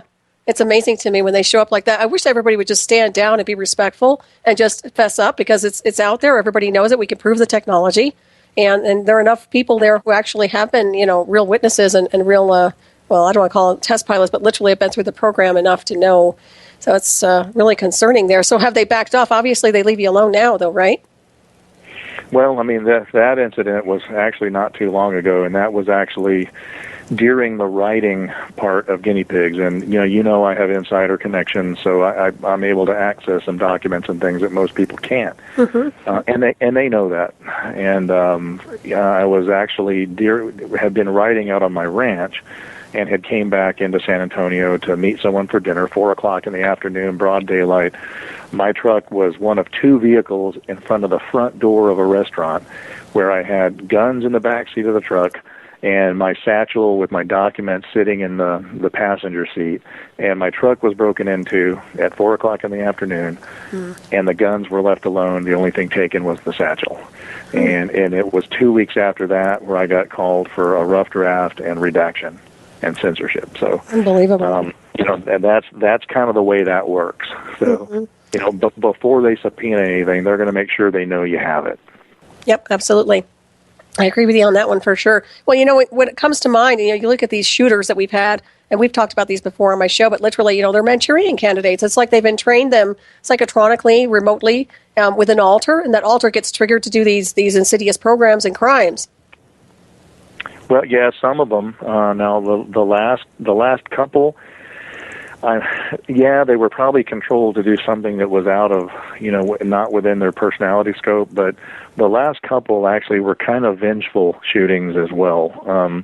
Myron May, who actually shot up University of Florida, he had sent out a number of thumb drives and letters explaining, what he was planning on doing. Of course, none of those letters arrived until after it was done. The FBI actually intercepted most of the thumb drives, but he was a very smart guy. He had been a lawyer in New Mexico, had went out to Florida to actually open a law office there when he became a target. And his kind of take on it was that he needed to do something that was against his Christian values, and he admitted that in his writings that came out, after the shooting. But that he thought this would be the only way to, foster media attention to the problem. And I think he was hoping that once all of these thumb drives and these letters came out of him explaining exactly what happened to him and why he felt like going in as a shooter was the only way to get media attention, I think he felt that somehow or another that was going to garner him some legitimacy.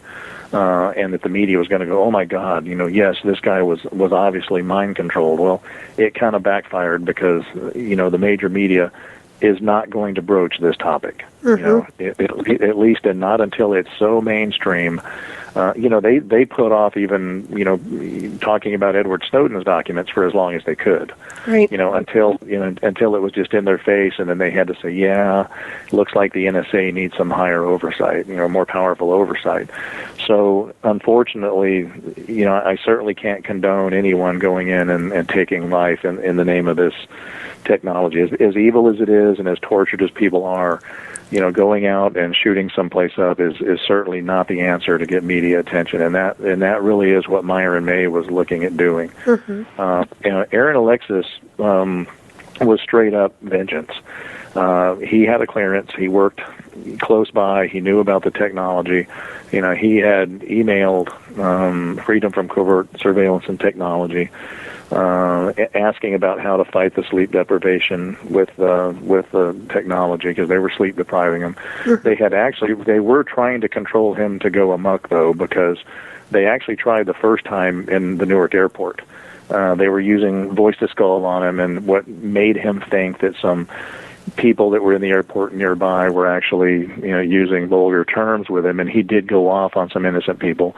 And he realized afterwards that, oh my God, I went off on these people in the airport, and I believe did get held, not arrested for that. But he realized that it wasn't them talking to him, that he was hearing it through transmissions afterwards. And then he realized what it was, and he knew it was ELF-based attacks. That's why he inscribed, "This is my ELF wave weapon," on the side of his shotgun when he went into the Navy Yard shooting. So in a way, that's still controlled shooter or controlled assassin, but it's controlling somebody that's already kind of seeing that as an option, to gain media exposure, I guess.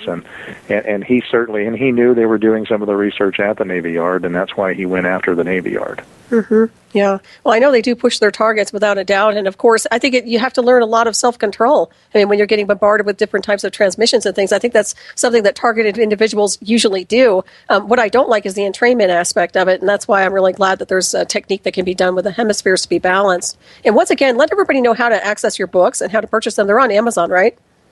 Yeah, actually, you can get A New Breed, Satellite Terrorism in America, and Guinea Pigs Technologies of Control on Amazon or Barnes & Nobles, or you can go to newbreedmovie.com, and they can be ordered there as signed copies, along with a Hard Target T-shirt if you choose. Nice. If you go to Barnes & Nobles, if you walk into the store, I know the copies of A New Breed sell out pretty quickly, so it'll probably have to be ordered there. Excellent. Yeah, and it's a wonderful book. I have both of your books, and I strongly suggest people pick up a copy of both. Excellent read, and obviously very accurate. So I want to thank you again for doing this. Not many people will have done these things and put the information out there with such credibility, so I do appreciate you doing that. Well, I tell you what I'm really looking forward to getting completed now is the movie based on A New Breed. I'm sure I know you're on my Facebook, and probably a lot of the people listening are on my Facebook page.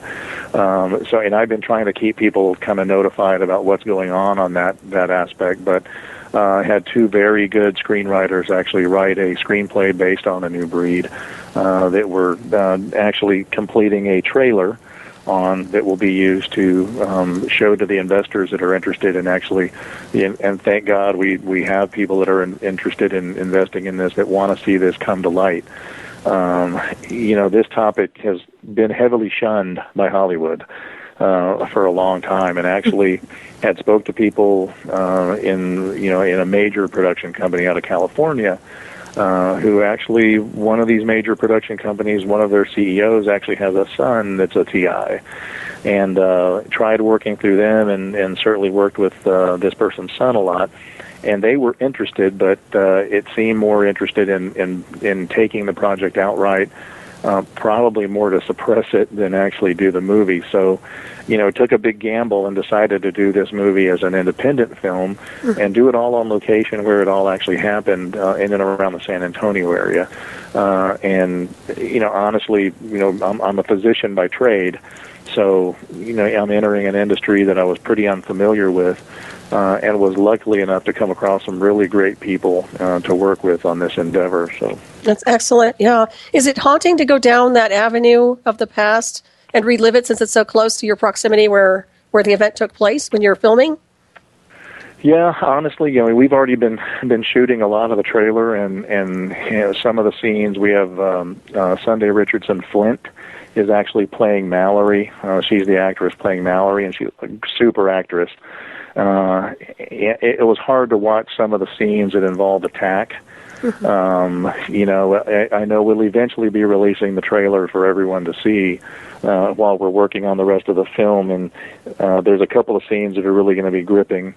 Certainly when the sexual attacks, and in some of the hospital scenes where we're dealing with victims that have female victims that have been raped. I mean, the actresses Andy Dillard and Sunday Flint that are playing these roles just are so convincing and so good at portraying that emotion that, I'll admit, as a matter of fact, on several of the scenes, you look around, even the guys doing the filming and the people that are there assisting, and, some of the people there watching the trailer had tears in their eyes. I mean, it was certainly I had tears in my eyes. It was that convincing. And, I've been lucky enough, to have, such talent in the Texas area. I've been working with a lot of people from Central Texas Actors Group, CTAG, and one of my really good friends, Bill Mixon, is playing the evil FBI guy, and he's just a phenomenal actor. Carlton Caudle is actually playing me. This is a guy who's got a lot of acting experience. He's recently just come off of a film where he was a supporting role for Matthew McConaughey. I've already had a lot of people say, "Man, he even looks like you," and I'm like, "Well, I guess that's good." Just a superb actor. Mike Muirhead is doing the directing and the editing on it, who has a lot of experience, and was actually one of the few production people that I came across that really looked at this, and at first he didn't believe it a whole lot. He read A New Breed first, and he goes, "Man, this just sounds crazy." I said, "Well, do a little more research. Just start Googling remote neural monitoring." And he's seen a lot of testimonials from targets. He is the person that's putting together our documentary that goes along with the dramatic film. So he's seen. He's read all these testimonials. So Excellent. he came on full board after he read a few testimonials and read the book. He said, "This needs to be out. People need to know about this. We need to do it." It went from "I don't believe it" to "We need to do it." And then I came across Robert McDorman and Christopher J. Knight, and Brian Elder. These are three guys that are just incredible. Together they make up Feast or Famine Films, and Feast or Famine Films is doing this in conjunction with New Deal Productions. And the guys from Feast or Famine are just incredible. I mean, just to watch them shoot parts of this trailer, to see what they do with the actors and actresses, see the shots that they're getting. Feast or Famine does have a Facebook page. I would encourage victims and non-victims alike, if you're interested in seeing this movie done, like their Facebook page. These guys need, all the positive energy they can get to do this. They all have copies of the book. They've all read the book. They all sympathize with the victims, and they want this movie out just as badly as I do. So right, and the thing is, it can happen to anybody. It can happen to your loved ones, your family, and it took my marriage away. It took my life away. So I understand how this technology works and how damaging it can be on so many different levels. And once again, I applaud all of you for doing this in the film. That's the creators of this film putting it together. Now, when you talk about the script, they're obviously keeping it true to the event, which I really appreciate, instead of trying to water it down. Well, and that's tricky too, because we're trying our best to get if I had my way, I wish there would be a way to get a PG-13. I don't know how old you are. I'm in my 40s. There was a time in the film industry where if you didn't have an R, you didn't have a movie. I mean, as a matter of fact, they would put in a brief shot of nudity or use the F word briefly one time just to get the R. Because if you didn't have an R, you didn't. Well, now it's kind of come full circle where if you've got an R, you're not reaching half the population. They're all going to PG-13 movies. So, trying to take this topic and not be too graphic with it, but still be true to what actually happened, and not have an MA rating, it is really proving to be tricky. And that's really where the director, Mike Muirhead, comes in, because, he is a master at doing stuff to where it's happening without having to graphically show it, and certainly having lived through someone I love being drugged and gang raped, I didn't want it graphically shown on film either, and Mike and I were both on board together with that. So, and like I said, the Feast or Famine film guys that are really good, and it's interesting. You talk about other people around you being targeted. When we all joined into this endeavor, they were like, man, this, yeah, we believe it and we want to do the movie.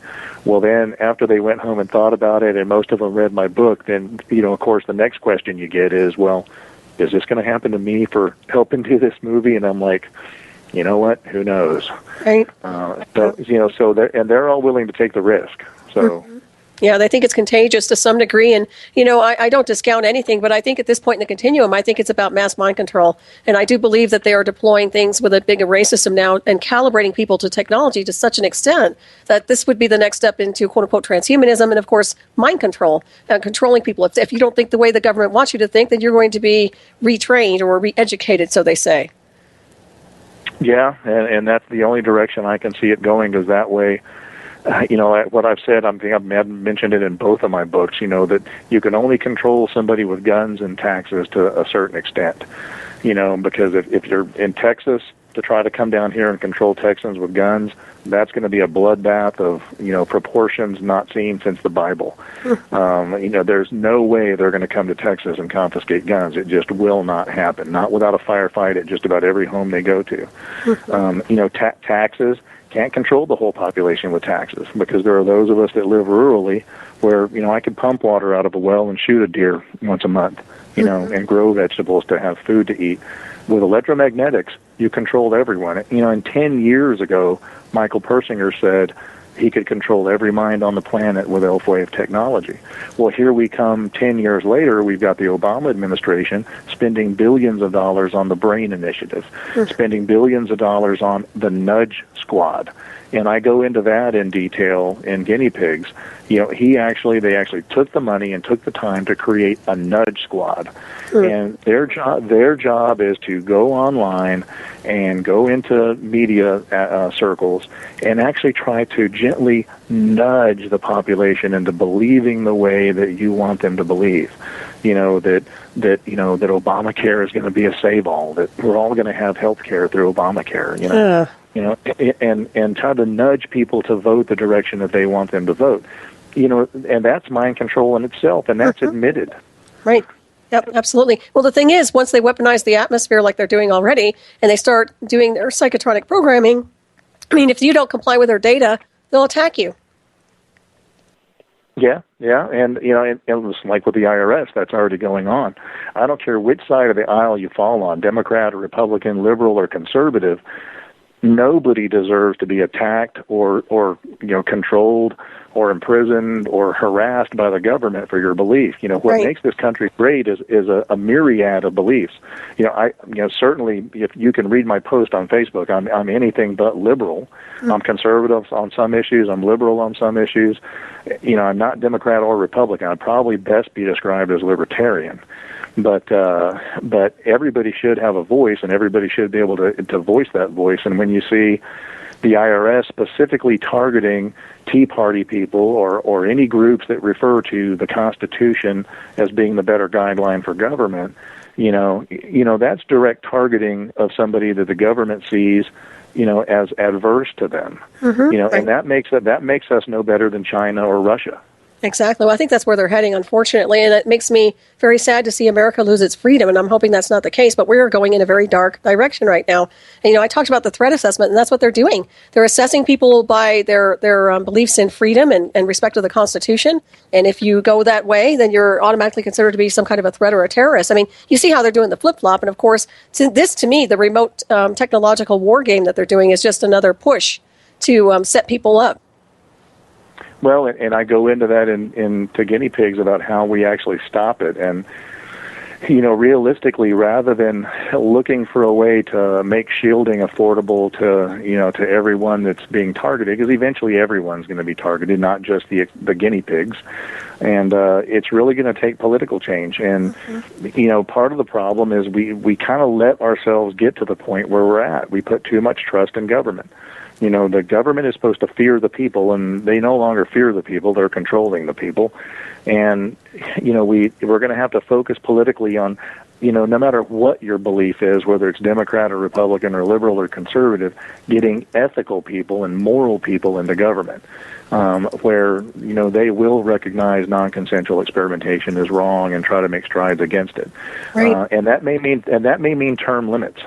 And you're not going to convince me that somebody that spends their life in Congress is not going to vote to do whatever is best for them. If you've got 8 years in Congress and you've got to get out and scratch the dirt like the rest of us to make a living, then you're probably not going to do whatever strengthens the government. You're going to do whatever strengthens the individual. Absolutely. Yeah. What's your impression of the Jade Helm exercises coming down the pike in July? Any thoughts on that? You know what? I've recently been kind of delving into that, and the troubling thing with that is they're not just American troops doing it. They're using UN troops. So, I hate to jump just right into the conspiracy truck with people that are saying, oh, this is it. It's finally coming. They're going to round us all up into the FEMA camps. Certainly they're training for civil unrest. I mean, there's no way other than to look at that as training for civil unrest.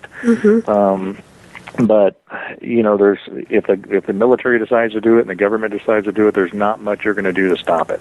Right. But if the time comes where they do try to do that, then certainly you're going to want to be in a state that has liberal gun rights. And I mean I that's one thing I like about Texas is love or hate the fact that Texas is a Republican state and a relatively conservative state. They do look out for our rights to protect ourselves here, and the state pretty much supports our gun laws. As a matter of fact, I have a pretty good working relationship with most law enforcement around me. And Barbara Boxer and Feinstein, they actually have a confiscation bill in Congress now. And not just extended round magazines and not just AR-15s, actually gun confiscation. And I had a long talk with actually the sheriff, who's a good friend of mine in my area, and said, what if they do pass a federal law? Because the only ones they're going to know to confiscate are the ones that's registered. The guns that the criminals have are bought on the street. They're not registered to anybody. They don't go to Academy and fill out a form and buy a gun, and it's not registered.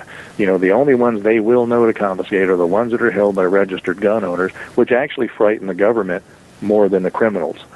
So, he said, he goes, first off, it's a federal law. They can't make us enforce it. And so it wouldn't be local law enforcement coming to do it. They would have to bring in federal officers or bring in militia, bring in, the DOD to do it. And, hopefully Texas would be the first state they try to do that to, because it would probably end right there. Right. Oh. Let's hope. Yes, indeed. Well, you mentioned the UN troops, and I really wasn't under the impression UN is involved. I mean, I heard about it, but I wasn't really. I mean, do we have confirmation that it actually, the Jade Helm exercise does include the UN troops? From what I understand, yeah. Okay. I mean, I've heard that from pretty reliable sources. Okay. That it is UN troops that are actually taking part in that. So right. Well, when you think about when I was first inducted into the covert program, Live Feed Real Time, I had a handler, Live Feed Real Time, that told me I might need to be re-educated. And ever since then, I realized I look at the re-education camps and that process, and I'm looking at this type of hardware that they're deploying for mind control, and that is re-education. You don't have to be put into these camps to be re-educated through the technology. Well, and another way to look at it is you have been re-educated, right or wrong. You've been re-educated because you know a lot about something that you probably wish you didn't. Very true. Yeah. Unfortunately, yeah, I had a life before this, John. Yeah, and that's one of the things that, and it's, it sounds hard when I talk about it in guinea pigs, and it sounds hard, and sometimes I come across as callous to victims that contact me. But, a lot of times I get the typical complaint. It's like, I'm being attacked so bad, I can't work, I can't do anything, I'm going to have to stay at home and not even try to do anything. The absolute best thing you can do as a target is to force yourself to get out, force yourself to interact with people like you normally do, and force yourself to maintain an occupation or a job of some type. The minute you decide, I'm being attacked too bad to do anything, and you sit at home and just be a guinea pig, you really have kind of already lost the battle. Mm-hmm. Because the one thing that they don't know how to deal with is you still going out and functioning. Mm-hmm. That's not in the method book. They do not know how to deal with that. And the more you force yourself to do that, a lot of times the more they back off, because they see that they're not going to get you in the position they need you. Mm-hmm. Because what gets you diagnosed as mentally ill, and like I said, that's the primary goal, is to get you diagnosed as mentally ill. And, if you're going out and you're interacting normally, and you're not going around and trying to convince every person you talk to that you're being stalked and you're being followed and you're being attacked with this technology, like I told somebody online the other day, I said, fight the battles that you think you can probably win. If you're trying to convince family members that you've already tried to convince once or twice, stop trying to convince them. Those are going to be the people that park you in front of a psychiatrist. It won't be your distant friends or the person down the street. It's going to be a family member that sends you to a psychiatrist, mm-hmm. Or calls the police and forces you into a psychiatrist. So, vent to, pick any one of the myriad of human rights organizations dealing with this crime now. I mean, this is, if you look online, and the people that don't believe me about it, when I talk to them, I say, Google remote neural monitoring or Google mind control. Mm-hmm. It's the most reported crime on the internet out there that the least is being done about.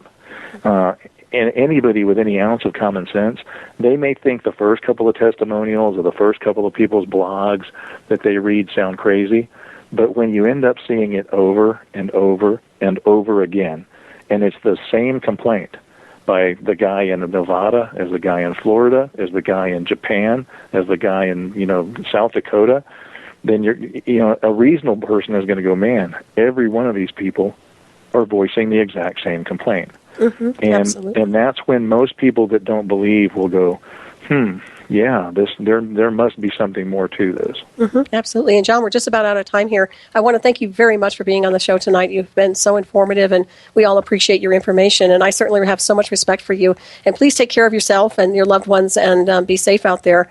But I think the more we express and expose this technology, the more power we'll gain. So thank you for doing that. And also, I want to thank everybody for tuning in this evening. And please stay tuned for Dr. J Radio Live coming up next, of course, on the Dark Matter Radio Network. And Dr. Hall, if people want to contact you, now you're on Facebook, and what's the best way to do this? The best way to do is Google Guinea Pigs Technologies of Control. There's a Facebook page there. If you like that page, I can see that you've liked it and add you on to the main Facebook page. And there's also newbreedmovie.com and targetedmovie.com. Excellent. That's wonderful. I think I heard you quote, it's not a mental illness, it's an experimentation. And I think that's really important that we leave with that also, is that, these people are legitimate and these are real cases and they're being targeted. And that's very critical that people understand that. Yeah, that's exactly right. And then that's the way we have to start looking at it, and that's the way we need to educate the psychiatric community to look at it. Excellent. And are you going to be doing any public speaking anytime soon? I'm actually going to be up in Toronto on the 26th for a conspiracy show with Richard Syrett. Is actually doing a big conference up there, and I'm one of the speakers there, and that actually is posted on my webpage as well, on my Facebook page. Well, that's wonderful. Great. And I think we're just about out of time here, but I want to thank you again for joining us, and we certainly have a lot of respect for you. And thank you, Keith. And are we ready to roll here, Keith? Am I jumping the gun? Thank you, everybody. Have a great week. Great. Thanks, you, John. Thank you. Bye. Bye.